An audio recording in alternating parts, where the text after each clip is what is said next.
हाँ जी बच्चों, यूनिट 3 ਦੇ ਵਿੱਚ ਅਸੀਂ ਪੜ੍ਹ ਚੁੱਕੇ ਹਾਂ Newton's laws of motion, Newton's first law, second law, third law, principle of conservation of linear momentum. ਫਿਰ ਅਸੀਂ ਇੰਪਲਸ ਪੜ੍ਹਿਆ, ਐਪਲੀਕੇਸ਼ਨ ਆਫ ਇੰਪਲਸ ਪੜ੍ਹਿਆ, applications of Newton's third laws of motions ਵੀ ਪੜ੍ਹੀਆਂ, ਐਂਡ ਕਨੈਕਟਡ ਮੋਸ਼ਨਸ ਆਪਾਂ ਹੁਣ ਤੱਕ ਪੜ੍ਹ ਚੁੱਕੇ ਹਾਂ। तो आज जो मैं कराने जा रहा बहुत बहुत ज़्यादा इंपॉर्टेंट है topic, right, very very important. तो ये सोच रहे हो कि ਜਦੋਂ भी इस चैप्टर ਦੇ ਵਿੱਚ क्वेश्चन आएगा एटलीस्ट 3 मार्क्स का, तो ये क्वेश्चन जरूर आएगा। क्वेश्चन है Newton second law of motion is the real law of motion. कि जिन्ने भी आप 3 ला पढ़े ने, first law, second law and third law, इन्हों चो जो सैकेंड ला है Newton second law of motion is the real law of motion. तो आओ इन प्रूव करते हैं। Newton second law of motion is the real law of motion. First of all let us C, first law is contained in first law of motion is contained in second law। सब तो पहला तो ये prove करते हैं कि जो first ला है वो सैकेंड ला दे विच है। नाउ असी बच्चे शुरू करांगे second law. According to Newton second law of motion,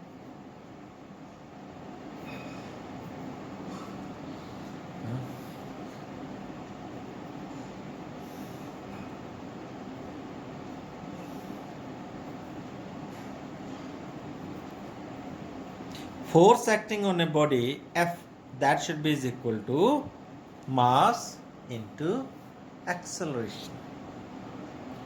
Now suppose if F is equal to 0, that means no external force acts on a body, means no external force acts on it, then mass into acceleration will also be is equal to 0। No बच्चों body है तो body का कोई मास तो होएगा ही, तो मैं लिख सकता than mass can not be equal to 0, hence acceleration must be is equal to 0। की मतलब है दा, दिस शोज क्या, if body is at rest, if body is at rest means velocity is 0, then acceleration is 0, or if the body is moving with constant velocity, constant velocity means velocity क्या होएगी body दी, constant, then again acceleration is 0। एक ही चीज है। This is what the Newton's first law of motion, this is what the Newton first law of motion. Means असी शुरू किया Newton second law of motion तो पहुंच गए किथे, Newton first law of motion. then I can prove that कि first law is contained in the second law। Now let's prove that third law of motion is also contained in second law of motion।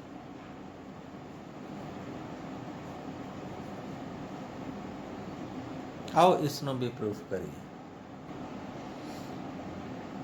हाँ जी, इसनों proof करने वास्ते let us consider two body system.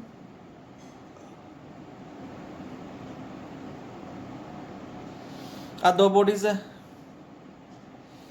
these 2 bodies are in contact with each others। A body and B body.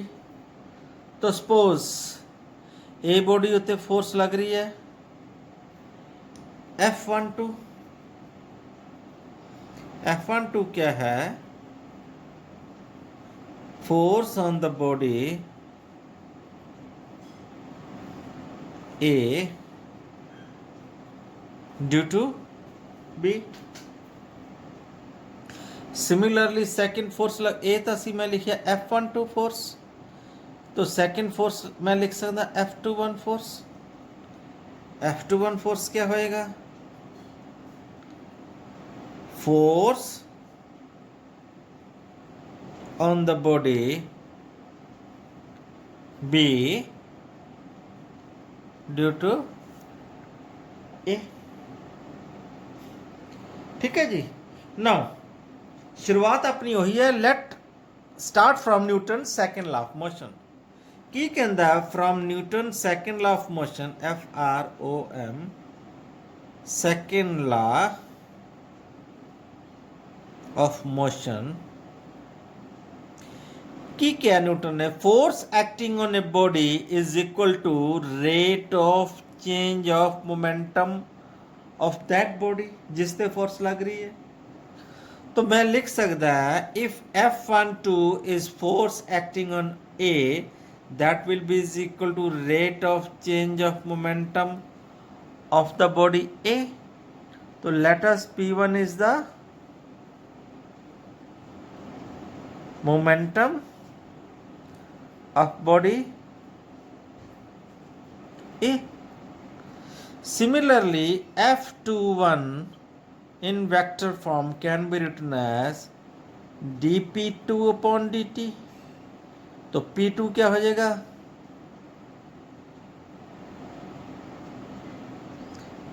Momentum of body B। ठीक है ना? Now adding these two forces, adding equation 1 and 2,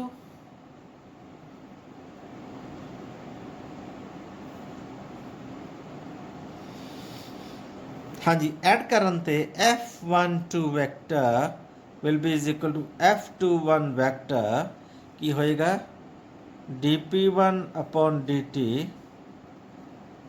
plus dpt upon dt। Okay then ये तो हुन derivative आप पढ़िया, इनू common लिया जा सकता d upon d t of P1 vector plus P2 vector. Okay then we know when no external force acts on a body,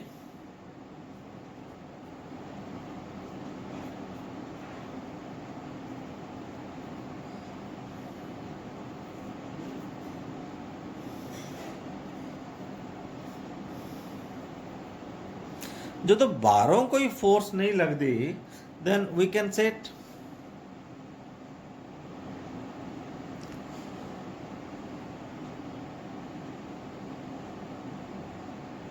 derivative of d upon dt of P1 plus P2 will be is equal to 0। क्यों? क्योंकि P1 plus P2 जड़ा है momentum की हुंदा है constant, conservation of linear momentum पढ़ चुके हैं ਆਪਾਂ, ਤੁਹਾਨੂੰ ਪੜਾਇਆ कि जो बाहरों की एक्सटर्नल फोर्स नहीं लगती बॉडी के उत्ते, then sum of the momentum या मोमेंटा इज कंजर्व्ड कांस्टेंट। तो कांस्टेंट का डेरिवेटिव क्या होता है? 0। Then we can write F12 vector plus F21 vector, यदा दोनों का सम 0 होएगा, means F12 vector is equal to minus of F21 vector. This shows this is, what is this? This is the third law of motion। तो hence असी शुरुआत की सी second law of motion च। तो सेकेंड लॉ ऑफ मोशन तो शुरू करके असी पहुंच गए third law of motion. Hence we can say third law of motion is also contained in second law of motion. Means first law of motion is also contained in second law of motion, third law of motion is also contained in second law of motion. Hence it is concluded that second law of motion is the real law of motion. Very important. ठीक है जी, इसनों याद रखें. हाँ जी, अगला topic है साडे कोल recoil of a gun.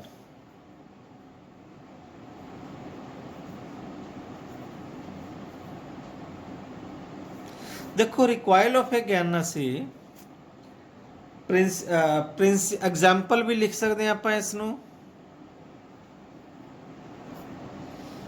Third law of motion नाल explain कर सकते हैं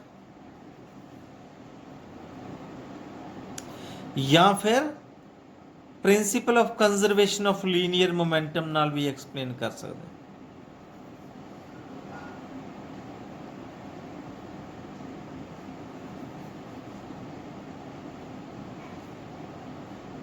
ठीक है ना, दोनों तरीके नाल एक्सप्लेन हो सकता है. तो चलो आप हुण इत्थे principal of conservation of linear momentum ना एक्सप्लेन कर देने. सपोज अपने कोल की है गन,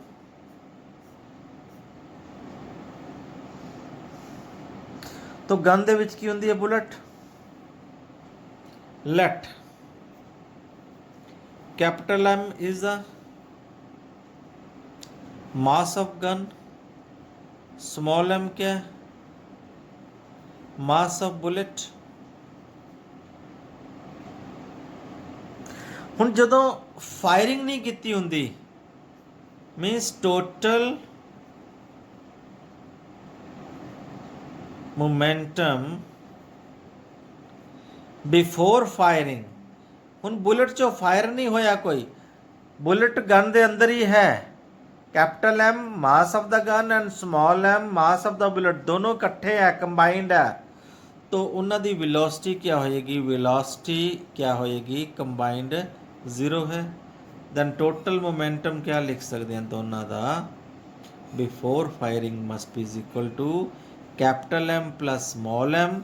एक ही हो जाएगा मास, तो क्योंकि दोनों फायर नहीं हुए वेलोसिटी उन्हों की जीरो है, तो total momentum before firing is zero. Now fire हो जाता है, फायर होने तो बाद बुलेट अगे नूं जाती है विद वेलोसिटी स्मॉल वी. तो जिहड़ा कैपिटल एम है गन है पिछे नूं जर्क मारदी है कैपिटल एम कैपिटल वेलोसिटी नाल. इस वेलोसिटी नूं कहने आ रिकॉइल वेलोसिटी. रिकॉइल वेलोसिटी वो मान लो कैपिटल वी है जिन्नी, तो रिकॉइल का मतलब है कि पिछे नूं झटका मारना, जर्क मारना, तो वो है कैपिटल वी रिकॉइल वेलोसिटी. तो टोटल मोमेंटम आफ्टर फायरिंग,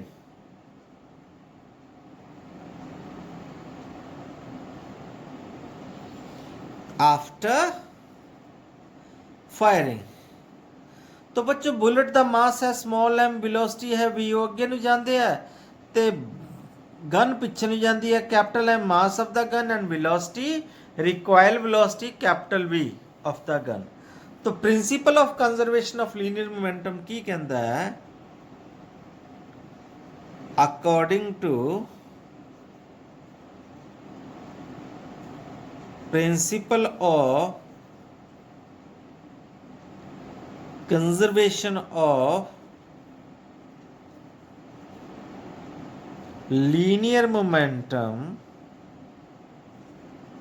की कहता total momentum before firing must be equal to total momentum after firing.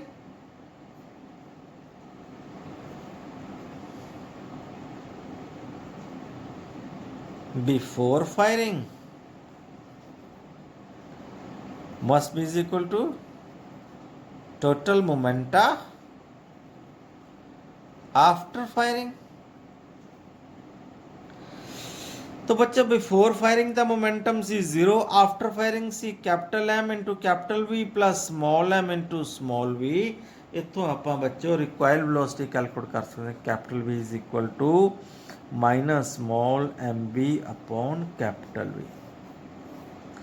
Negative sign indicates कि रिक्वायर्ड वेलोसिटी जिहड़ी है वो अपोजिट डायरैक्शन दे विच हुंदी है। ठीक है जी। तो जिन्ना वड्डा मास होएगा गन का उन्नी रिक्वायर्ड वेलोसिटी घट होएगी। ਇਹਦੇ ਵਿੱਚ ਮੈਨੂੰ ਇੱਕ ਗੱਲ ਯਾਦ ਆਉਂਦੀ ਹੈ ਕਿ ਜਿਹੜੇ ਸੋਲਜਰਸ ਹੁੰਦੇ ਨੇ, ਸੋਲਜਰਸ ਨੂੰ ਫਾਇਰਿੰਗ ਕਰਨ ਲੱਗੇ ਤੁਸੀਂ ਸ਼ਾਇਦ ਕਿਤੇ ਸੁਣਿਆ ਹੋਵੇ ਕਿ ਉਹਨਾਂ ਦਾ ਜਿਹੜਾ ਗਨ ਦਾ ਬੱਟ ਹੁੰਦਾ, ਮੁੱਠਾ ਹੁੰਦਾ, ਜਿੱਥੋਂ ਫਾਇਰ ਕਰਦੇ ਨੇ, soldiers are advised to hold tightly their but with their body shoulder. ਉਹ ਮੋਢੇ ਦੇ ਨਾਲ ਉਹਨਾਂ ਨੂੰ ਕਿਹਾ ਜਾਂਦਾ ਕਿ ਆਪਣਾ ਜਿਹੜਾ ਗਨ ਦਾ ਬੱਟ ਹੈ, ਮੁੱਠਾ ਹੈ, ਟਾਈਟ ਕਰ ਲਓ। ਕੀ ਕਾਰਨ ਹੈ ਟਾਈਟ ਕਰਨ ਦਾ? ਕੀ ਫਾਇਦਾ ਹੁੰਦਾ ਹੈ? ਕਿਉਂਕਿ ਜਦੋਂ ਉਹਨੂੰ ਜੋੜ ਦੇਵਾਂਗੇ ਬੱਟ ਨੂੰ ਆਪਣੇ ਸਰੀਰ ਦੀ ਬੋਡੀ ਦੇ ਨਾਲ, तो अपना मास ते गन एक बॉडी हो जाएगी, जिदे करके थोड़ा मास भी गन दे मास ऐड हो जाएगा। तो M इनक्रीजिज तो रिक्वायर्ड वेलोसिटी डिक्रीजिज। मीनस जिन्नी हैवी गन है उन्नी रिक्वायर्ड वेलोसिटी घट है। इस गल नूं ध्यान च रखो। या जिन्ना बुलेट का मास ज़्यादा है उन्नी रिक्वायर्ड वेलोसिटी ज़्यादा है। ਜਿਹੜੀ ਬੁਲਟ ਹੁੰਦੀ ਹੈ ਗਨ ਦੇ ਵਿੱਚੋਂ ਜਾਂ ਰਿਵਾਲਵਰ ਦੇ ਵਿੱਚੋਂ ਉਹਦਾ ਮਾਸ ਘੱਟ ਹੁੰਦਾ, ਉਹਦੀ ਰਿਕੁਆਇਰਡ ਵੈਲੋਸਿਟੀ ਵੀ ਘੱਟ ਹੁੰਦੀ ਹੈ। ਲੇਕਿਨ ਜਿਹੜੇ ਤੋਪ ਦੇ ਗੋਲੇ ਤੁਸੀਂ ਕਿਤੇ ਫਿਲਮਾਂ 'ਚ ਦੇਖੇ ਹੋਣੇ ਆ, ਤੋਪ ਦੇ ਗੋਲੇ ਦਾ ਮਾਸ ਬਹੁਤ ਜ਼ਿਆਦਾ ਹੁੰਦਾ ਹੈ। 20 ਕਿਲੋ 30 ਕਿਲੋ ਦੇ ਗੋਲੇ ਹੁੰਦੇ ਨੇ, ਬਟ ਜਦੋਂ ਉਹ ਫਾਇਰ ਕੀਤੇ ਜਾਂਦੇ ਨੇ ਤੇ ਜਿਹੜੀ ਰਿਕੁਆਇਰਡ ਵੈਲੋਸਿਟੀ ਹੈ ਐਡੀ ਜ਼ਿਆਦਾ ਹੁੰਦੀ ਹੈ ਕਿ ਤੋਪ ਨੂੰ ਕੁਝ ਮੀਟਰ ਪਿੱਛੇ ਧਕੇਲ ਦਿੰਦੀ ਹੈ। ਠੀਕ ਹੈ ਨਾ, ਇਹ ਨੋਰਮਲ ਗੱਲਾਂ ਨੇ। तो यह कुछ एप्लीकेशन सी यह principal of conservation of linear momentum दियाँ। ठीक है, तो यह चैप्टर जड़ा है मैं कंप्लीट करता। अगला टॉपिक है न्यूटन्स लॉज ऑफ मोशन दे विच फ्रिक्शन का। तो अगले वीडियो लैक्चर तुहाडे नाल लैके आवांगे।